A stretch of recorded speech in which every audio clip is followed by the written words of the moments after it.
혹시 말실수 해가지고 후회되는 경험 해본 적 있습니까? 성경을 읽다 보면 신약 성경 야고보서에서 혀에 굴레를 씌워라 라는 표현을 쓰면서 말조심, 입조심할 것을 요구하고 있습니다. 두 구절만 읽어보자면요. 우리가 다 실수가 많으니 만일 말에 실수가 없는 자라면 곧 온전한 사람이라. 능히 온 몸도 굴레 씌우리라. 혀는 능히 길들일 사람이 없나니 쉬지 아니하는 악이요 죽이는 독이 가득한 것이라. 어떻게 하면 말씀대로 좀 할 수 있을까요? 어떻게 하면 우리 혀에 굴레를 씌워서 정말 하나님이 보시기에 아름다운 말만 하면서 살 수 있을까요? 이런 질문을 가지고 한번 준비해봤습니다. 혀에 굴레를 씌우는 방법 4단계.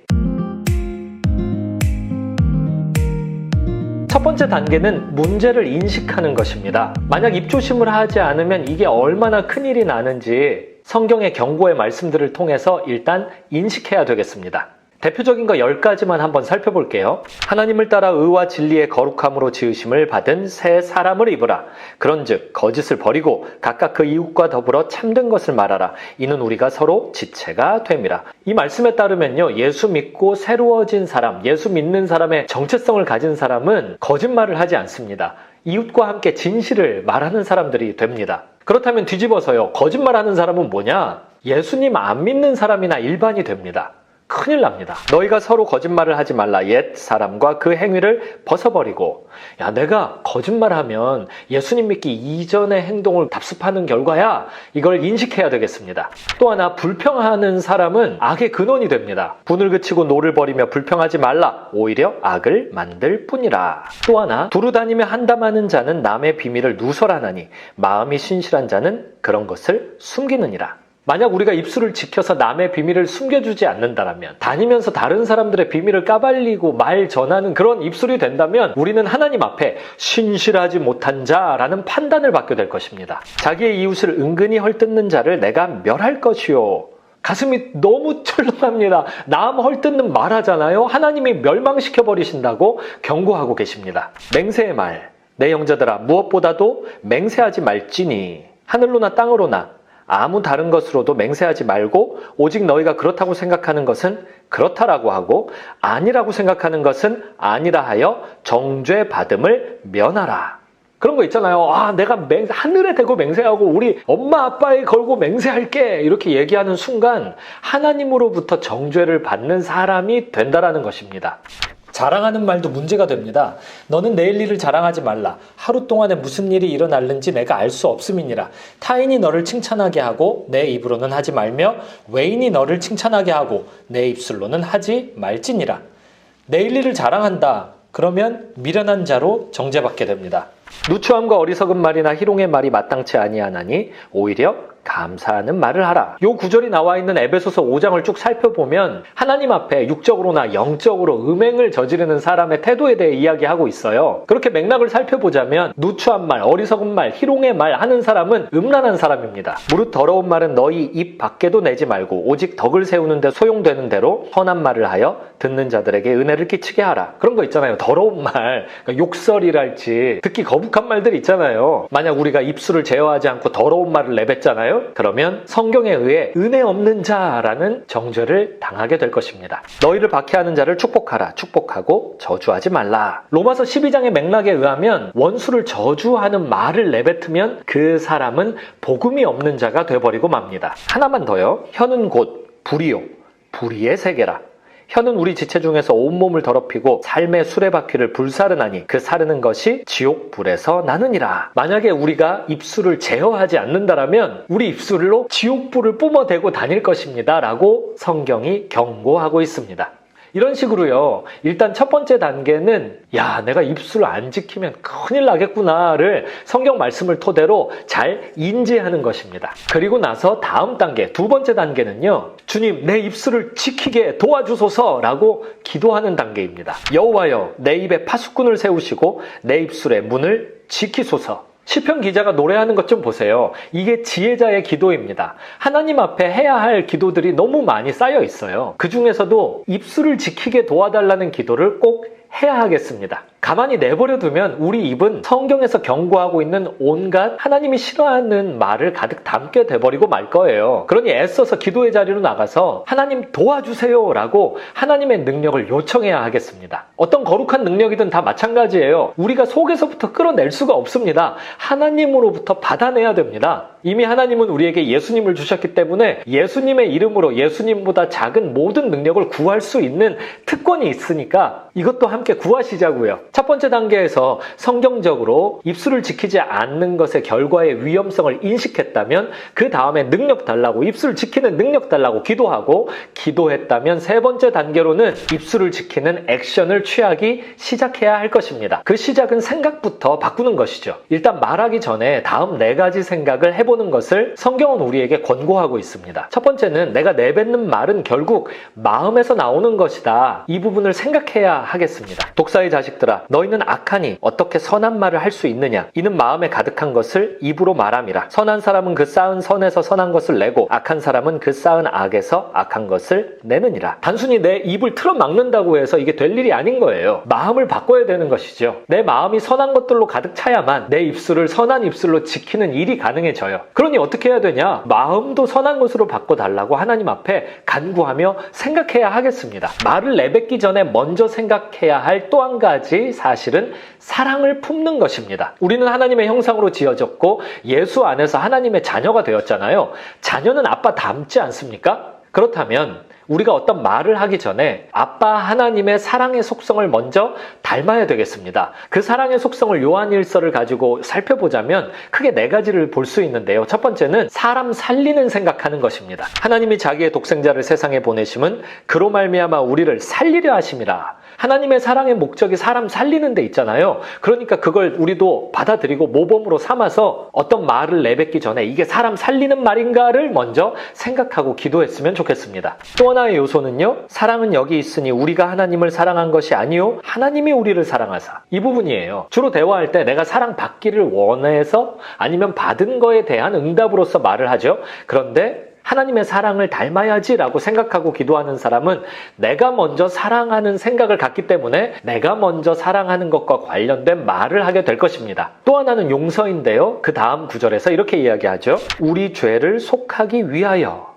하나님의 사랑의 목적, 우리 죄를 속해 주시려고요. 그렇다면 우리 말의 목적도 누군가를 용서하는 생각에서 하나님의 사랑의 속성 살펴보니까 용서하시는 속성이 있으시잖아요. 그러니 우리도 이걸 담는다면 누군가에게 말을 내뱉을 때요, 이게 용서하는 말인가를 생각해 봐야겠죠. 화목제물로 그 아들을 보내셨습니다. 이 부분은 희생입니다. 독생자 예수님을 죽기까지 내어주신 사랑의 이 희생은 우리가 감히 따라갈 수 없는 사랑이죠. 누가 아들을 내놔요? 누가 그런 희생을 합니까? 그런데 우리가 이 하나님의 사랑을 본받아서요, 말을 할 때는 내가 이거를 희생하려고 하는 생각이 있는가를 먼저 생각해 보면 좋겠습니다. 이어서요, 말하기 전에 먼저 생각을 해봐야 되는데요. 그 세 번째는 대답할 말을 미리 준비하는 것입니다. 너희 말을 항상 은혜 가운데에서 소금으로 맛을 냄과 같이 하라. 그리하면 각 사람에게 마땅히 대답할 것을 알리라.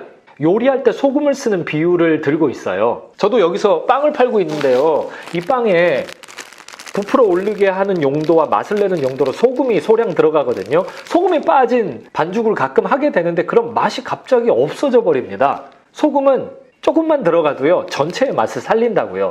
말도 그렇다라는 것이죠. 말을 많이 해야만 좋은 말이 되는 것이 아니라요, 적은 말로도 전체의 분위기를 은혜롭게 바꿀 수 있는 말을 할 수 있습니다. 그런 말이 되려면 어떻게 해야 되지? 이걸 미리 생각해야 된다는 거죠. 끝으로 또 한 가지는요, 내 말이 아니라 가르침 받은 말을 해야 된다는 것입니다. 그러므로 형제들아, 굳건하게 서서 말로나 우리의 편지로 가르침을 받은 전통을 지키라. 예수님을 믿고 우리의 몸의 각 지체들은 다 예수님 것이 되어버렸습니다. 우리에게 주인님이 생겼잖아요. 예수 그리스도. 내 입술 누구 거죠? 예수님 거요. 그렇다면 이 입술이 내 거라는 말은 뭐죠?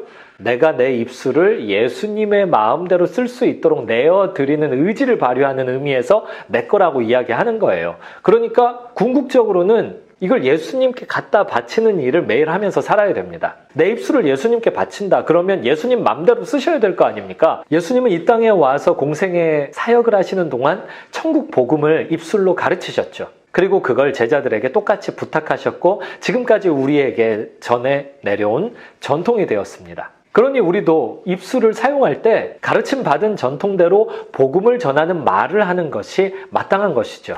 끝으로 네 번째 단계는 의도적으로 성경적인 말들을 하는 단계입니다. 아니 목사님 어떤 말들을 할까요? 그 성경적인 말들 의도적으로 하고 싶네요. 그러면 어떤 말을 해야 됩니까? 성경에 말하는 성경적인 말들을 요약하자면 다음 5가지로 말씀드릴 수 있습니다. 첫 번째는 제어하는 거예요. 우리가 말들의 입에 재갈 물리는 것은 우리에게 순종하게 하려고 그 온몸을 제어하는 것이라. 마치 말 한 마리를 입에 재갈을 물려서 말탄 기수가 자기 마음대로 말 전체를 조종하는 것 같이 우리도 입술에 재갈이 물렸다라고 믿음으로 간주를 하고 그 재갈을 예수님께서 붙들고 계신다. 말씀, 성경책이 이걸 붙들고 있다라고 간주하고 생각하고 믿으면서 말을 해야 된다라는 것입니다. 그렇게 재갈을 물려서 어디로 조정해 가야 되냐? 선한 말을 하는 쪽으로 끌고 가야 됩니다. 근심이 사람의 마음에 있으면 그것으로 번뇌하게 되나 선한 말은 그것을 즐겁게 하느니라. 선한 말들 뻔하지 않습니까? 칭찬하기, 진실된 이야기를 해주기, 격려해주기, 파괴적 비판이 아니라 건설적 비판해주기, 선한 가치를 심어주기, 용기를 북돋아주는 말을 해주기, 이런 식으로 선한 말을 해주는 것이죠. 그런데 선한 말 중에 최고의 선한 말은 복음입니다. 예수 믿고 구원받아라. 이 복음을 이야기해 주는 게 가장 선한 말이죠.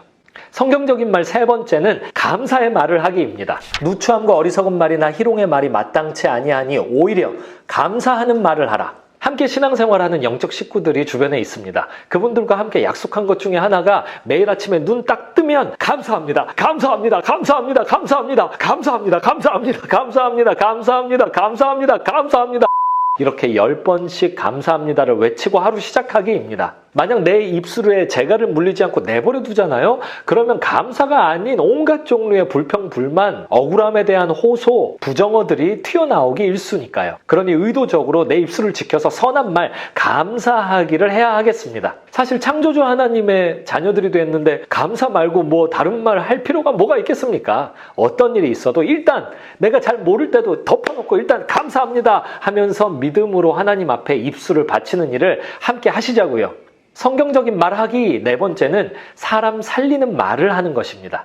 혀는 능히 길들일 사람이 없나니 쉬지 아니하는 악이요 죽이는 독이 가득한 것이라. 이것으로 우리가 주 아버지를 찬송하고 또 이것으로 하나님의 형상대로 지음을 받은 사람을 저주하나니 한 입에서 찬송과 저주가 나오는도다. 내 형제들아 이것이 마땅하지 아니하니라. 예수 믿고 거듭나서 하나님의 자녀가 됐는데 하나님 닮은 자녀라면 이 입으로 찬송하는 말만 해야 된다는 거죠. 그런데 왜 예수님을 믿는데도 그 입에서 저주가 나오냐 이거예요. 저주는 어떤 것이냐? 사람을 죽이는 말이죠. 찬송은 어떤 것이냐? 사람 살리는 말입니다. 일단 찬송하면 내 심령이 살아나고요. 일단 찬송하면은 환경을 뛰어넘은 그 사람의 신앙이 증거되기 때문에 주변 사람도 함께 살아나게 될 것입니다. 저주가 아닌 사람 살리는 말, 찬송의 말을 하기, 이것을 가장 잘 보여주고 있는 것이 하박국의 찬양 아닙니까? 무화과 나뭇잎이 마르고 포도 열매가 없으며. 오늘 컨텐츠를 준비하면서 계속 말씀 한 구절이 떠올랐습니다. 그러므로 너희는 죄가 너희 죽을 몸을 지배하지 못하게 하여 몸의 사욕에 순종하지 말고 또한 너희 지체를 불의의 무기로 죄에게 내주지 말고 오직 너희 자신을 죽은 자 가운데서 다시 살아난 자 같이 하나님께 드리며 너희 지체를 의의 무기로 하나님께 드리라. 우리 몸의 각 지체는 하나님 것이 되었습니다. 우리 입술도 마찬가지죠. 내 것이 아닙니다. 우리 함께 입술을 지키시자고요. 입술을 지키지 않으면 큰일 난다. 문제의 심각성을 함께 인식하시자고요. 하나님 내 입술을 지키게 해주소서. 여호와여 내 입술에 파수꾼을 세우시고 내 입술의 문을 지키소서. 이런 식으로 입술을 지키는 능력 달라고 기도도 같이 하시자고요. 기도할 뿐만 아니라 구체적인 액션, 말하기 전에 생각하기를 하고 그리고 무조건 성경적인 말들, 선한 말들을 하기, 이렇게 함께 우리의 입술을 하나님께 바치는 일을 하십시다.